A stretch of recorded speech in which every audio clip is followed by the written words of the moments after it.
aš pažiūrėjau į tą atviruką ir aš nutariau, tiesiog supratau, kad ten labai viskas paprasta. Ir aš galvoju, nu taigi aš grįšiu ir padarysiu, kodėl čia man tą brangu tokį atviruką pirkti. Ir žinoma, aš tą atviruką pagaminau, iškarpiau namuose grįžusi ir tai pajutau kažkokį labai didelį kaip ir stebuklą, kad reiškia sulankstai, iškarpai ir po to suklijuoji ir kažkoks tai gaunasi vaizdas, naujas, net jis prieš tai ir nesugalvotas. Ir taip aš ir užsikabinau nuo tų mažų darbelių. Ir tai buvo labai seniai, tai buvo prieš kokią 40 metų. Dar po to, kai gal kokius metus karpiau, aš buvau nuvažiavusi į Klaipėdą, ten buvo susitikimas su Nijole Jurėniene. Ir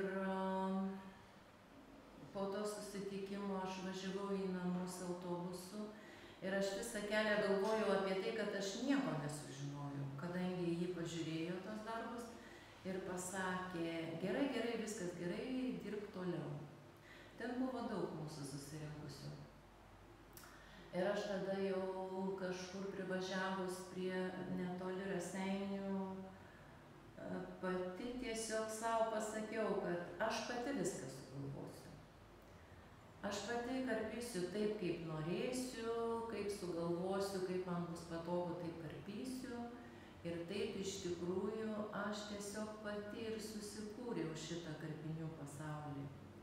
Po to, kada aš iškarpiau jau nemažai darbų, tada man pasidarė neįdomus tokie plokšti ir paprasti karpiniai. Tada aš pradėjau juos kurti tokius daugiaplanius daugiau. Ir pradėjau dar galvoti, ir aš taip sugalvojau, kad vis dėlto aš gyvenu kitame amžiuje. Aš suprantu, kas tai yra tradicija ir kartais į tos savo karpinius įdėdu kokį tai iš tradicijos kokį tai elementą. Bet daugiausia mano karpiniai tai susiję su gamta. Su medžiais, su paukščiais, su žiedais. Ir aš nuo tos gamtos kažkaip tai nepabėgu. Ir aš dabar tiesiog labiau matau gamtą. Aš jeigu einu gatvę, tai aš matau ir kaštonus, ir liepas, ir matau jų žiedus, kaip jie žydi. Ir esu iškarpiusi irgi karpinių medžių žydinčių. Ir galbūt čia dėl to, kad mano tėtis labai buvo didelis gamtos mylėtojas. Jis neleisdavo medžiams nei šakų nupjauti, kurie augo dideli prie tėviškės. Jisai sakydavo, taigi negalima, tai kaip dabar tas medis atrodys, jeigu mes jį apipjaustysim. Labai mylėjo bites. Ir mano močiutė, jo mama, taip pat, kiek aš žinau iš pasakojimų, iš prisiminimų, ji buvo moteris, kuri labai prižiūrėjo savo sodybą, savo namo langines, savo darželius. Ir jie gyveno Šilėnų kaime, kuris yra dabar Kauno marių dugne.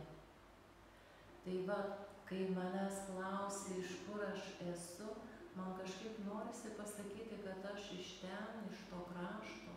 Nes mano tėvai atvažiavo gyventi į Verėduvą ir tėtis visada sakydavo, aš čia jaučiuosi kaip svečias. Mano ten namai, mano ten gimtinė ir jis labai visada norėjo sugrįžti, bet taip susiklostė, kad jisai ir nesugrįžo. Na, o karpiniai mano daugiausiai yra simetriški, daugiau balti, bet kai kuriuos pradėjau dabar paskutiniu metu daryti spalvotus ir, kaip sakiau, tokius daugiaplanius. Nebijau vienos plokštumos uždėti kitą plokštumą. Ir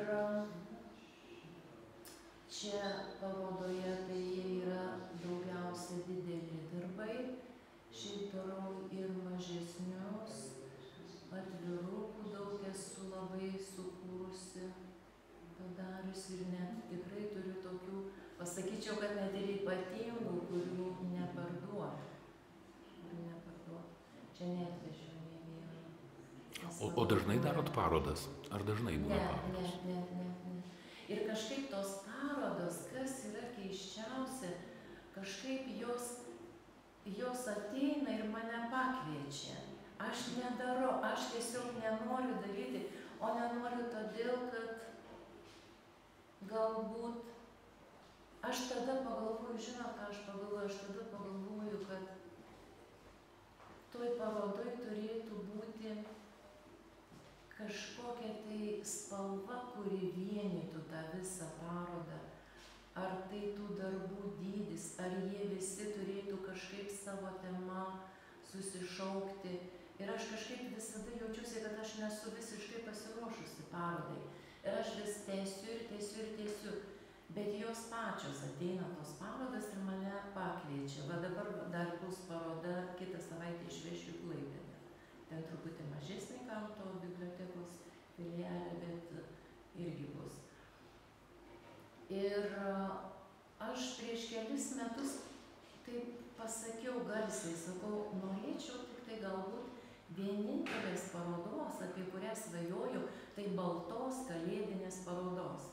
Ir ką jūs galvojat, man prieš 2 savaitės paskambino iš bibliotekos Raseinių ir sako, gal jūs sutiktumėt 25 metais surengti kalėdinę parodą. Aš taip susijaudinu, aš taip prisiminiau savo šitą norą, kad aš po to pusę nakties ir gal net ilgiau negalėjau užmigti, nes pradėjau galvoti, kokia jinai turėtų būti. Kaip aš ją įsivaizduoju, labai balta, su daug snaigių. Bet jinai bus? Taip, 25 metais.